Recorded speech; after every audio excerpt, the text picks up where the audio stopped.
Bonjour à tous, Cinéma en résumé vous propose aujourd'hui de découvrir l'intrigue du drame de guerre Heaven Knows, Mère Allison, sorti en 1957. Pacifique Sud, 1944, en pleine Seconde Guerre mondiale. Une équipe de reconnaissance des Marines américains, dont le caporal Allison, débarque d'un sous-marin lorsqu'elle est repérée et commence à bombarder les troupes japonaises. Le capitaine du sous-marin décide de se retirer dans les profondeurs.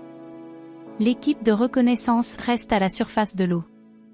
Allison réussit à monter dans les radeaux en caoutchouc. Après quelques jours, il s'échoue sur la petite île de Tuasiva. Le caporal explore l'île et parmi plusieurs bâtiments en bois, il aperçoit une petite chapelle. Dans la chapelle, Allison rencontre la seule habitante de l'île, Sœur Angela. La religieuse lui apprend qu'il n'y a pas de Japonais sur l'île, ce qui soulage le soldat. Elle lui raconte qu'elle est venue à Tuasivu en bateau avec un certain nombre de compagnons pour emmener le Saint-Père, qui servait ici seul. Mais le vieux prêtre refuse de quitter l'île et la religieuse décide de rester avec lui, même si le reste de l'équipage prend bientôt la mer. Le prêtre est mort d'une crise cardiaque quelques jours plus tard et Angela est restée seule sur l'île. Le caporal explique comment le destin et les courants marins l'ont conduit à Tuasivu. Un combattant expérimenté aide une nonne à cueillir des fruits sur les arbres, car ses réserves sont presque épuisées. Allison décide d'attraper une énorme tortue de mer, même si le reptile entraîne d'abord le caporal sous l'eau. Avec l'aide de sa sœur, il parvient à l'attraper et à préparer une savoureuse soupe de tortue. Apprenant qu'il y a environ 300 miles entre Tuasiva et Fidji, Allison propose à la religieuse un périlleux voyage en radeau. La sœur accepte, cousant une voile avec des feuilles de palmier, et le caporal construit un gouvernail pour le radeau. Allison raconte qu'il a grandi dans un orphelinat où il a étudié la loi de Dieu, mais n'a jamais été proche du Seigneur. Adolescent, il s'est enfui de l'orphelinat et s'est engagé dans l'armée avec la ferme intention de devenir marine. Angela admet qu'elle a eu un passé tout aussi trouble. Allison est étonnée lorsque sa sœur commence à faire des blagues et à sourire, car il n'a jamais vu de religieuse dotée d'un sens de l'humour auparavant. Le caporal est également convaincu qu'Angela est l'une des plus belles filles qu'il ait jamais rencontrées.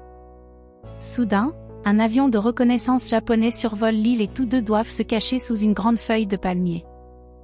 Le lendemain matin, les bombardiers ennemis font irruption sur l'île, détruisant l'église, le bateau du caporal et presque tous les arbres aux fruits comestibles. Bientôt, une force de débarquement japonaise arrive sur l'île, obligeant les deux hommes à se réfugier dans une grotte. La religieuse veut se rendre à l'ennemi pour ne pas accabler le soldat, mais ce dernier lui interdit de sortir, certain que les Japonais feront quelque chose de terrible à la jeune fille. Allison est presque repérée par les Japonais mais parvient à se cacher entre les rochers. Le caporal revient à la grotte avec le poisson qu'il vient de pêcher et le mange lui-même avec appétit. Allison prend donc de grands risques, couverte de boue, pour se faufiler dans le camp japonais à la tombée de la nuit, trouver un magasin de ravitaillement et remplir un sac à dos de conserve. Mais au moment où le caporal s'apprête à retourner à la grotte, un soldat japonais fait son apparition. Allison doit donc faire profil bas pendant quelques heures. La religieuse s'inquiète de la disparition de son compagnon car il ne lui a pas dit où il allait. Le caporal doit attendre la formation matinale du camp ennemi pour sortir du dépôt et se rendre à la grotte. Angela entend les coups de feu des chasseurs de sangliers japonais et pense que son compagnon a été tué. Elle envisage de se rendre à l'ennemi, mais heureusement Allison apparaît à temps avec le butin pour l'en empêcher. La sœur dit qu'elle s'est terriblement inquiétée pour l'homme, et le caporal promet de ne plus jamais la laisser seule sans avertissement. Allison offre à sa compagne une belle fleur et un peigne fait à la main. La religieuse remercie l'homme, bien que ses cheveux tondus rendent le peigne peu utile. Le caporal ne voit pas l'intérêt de devenir religieuse et de refuser tous les plaisirs du monde, elle répond que c'est une décision mûrement réfléchie. Elle est novice depuis près de 5 ans, dans un mois, elle prendra son dernier repas et abandonnera définitivement sa vie en dehors de l'église.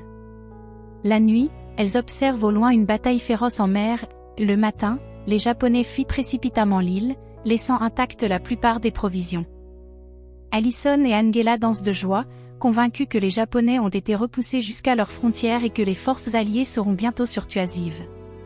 Soudain, Un caporal demande à sa sœur de ne pas prendre le dernier repas et confie son amour à la religieuse en lui demandant de l'épouser.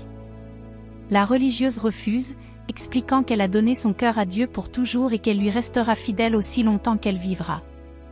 Le caporal, très peiné par le refus de sa compagne, lui demande d'oublier sa proposition car il ne voulait pas lui faire de mal. Le soir, Allison boit beaucoup de saké et répète qu'il trouve inutile la dévotion de la jeune fille au vœu de l'église. L'homme est convaincu qu'ils sont coincés sur cette île comme Adam et Ève, le jardin d'Éden fleurit autour d'eux et il est temps de reconsidérer leur vision de la vie. Les paroles du caporal rendent sa sœur très triste et elle se met à pleurer. Allison essaie de prendre la jeune fille dans ses bras mais elle tente de s'échapper et sous la pluie battante court loin dans la jungle où elle s'allonge directement sur le sol boueux et dort jusqu'au matin. Le caporal s'excuse pour la nuit passée, prend Angela dans ses bras et se dépêche de rentrer au camp avec elle. Seuls les navires japonais retournent à Tuasive, les deux doivent donc se réfugier à nouveau dans la grotte. La sœur grelotte de froid, le caporal la couvre de sa chemise et une fois de plus au péril de sa vie se rend dans le camp ennemi. Allison s'introduit dans l'une des tentes sans se faire remarquer tandis que les soldats ennemis regardent avec intérêt leurs compagnons d'armes se battre à l'épée. À l'improviste, un soldat ennemi entre dans la tente mais le caporal parvient à le poignarder avec son couteau sans faire trop de bruit. Allison prend quelques draps, jette le corps de l'ennemi tué dans les eaux et se précipite dans la grotte. 2 jours passent jusqu'à ce que Angela se sente enfin beaucoup mieux. La sœur remercie l'homme mais il déclare que tout ce qui est arrivé est de sa faute. Mais la religieuse répond qu'elle n'a pas fui Allison en sachant qu'il ne lui ferait pas de mal mais qu'elle s'est fui elle-même, sentant qu'il y a beaucoup de vérité dans ses paroles. Les Japonais découvrent bientôt le corps du soldat abattu et commencent à mettre le feu à la végétation de l'île pour trouver l'ennemi qui s'y cache. Les ennemis se rapprochent de plus en plus de la grotte et les 2 hommes se préparent à une mort imminente. Soudain, de puissantes explosions se font entendre. Allison sort de la grotte et regarde avec joie l'aviation alliée bombarder l'île. En tant que marine expérimentée, le caporal réalise qu'à l'aube les Alliés débarqueront sur l'île. La moitié des marines seront certainement tuées car l'ennemi dispose de 4 puissants obusiers cachés sur l'île, sachant que les Japonais se cachent actuellement dans les bunkers. Allison décide d'un geste désespéré, il court vers les obusiers, retire les boulons des barils et les jette à l'éau. Le caporal est blessé par un éclat d'obus mais ne s'arrête pas et met fin à son importante mission. Il retourne auprès d'Angela qui aide son camarade à arrêter l'hémorragie. C'est à ce moment-là que le débarquement allié commence. Allison fait de chaleureux adieux à Angela sachant qu'il ne la reverra peut-être jamais. Le caporal se réconcilie avec la décision de la jeune fille d'accepter le repas de l'église, cependant elle sera toujours l'une des personnes les plus importantes de sa vie. La sœur lui rend l'appareil et ajoute que quels que soient les kilomètres qui les séparent, Allison sera toujours là pour elle. Les forces alliées débarquent sur l'île en ne subissant pratiquement aucune perte et sont surprises de voir que les obusiers ennemis n'ont pas de boulons. Les médecins pansent la blessure d'Allison et le ramènent à bord du navire tandis qu'Angela marche aux côtés de son camarade.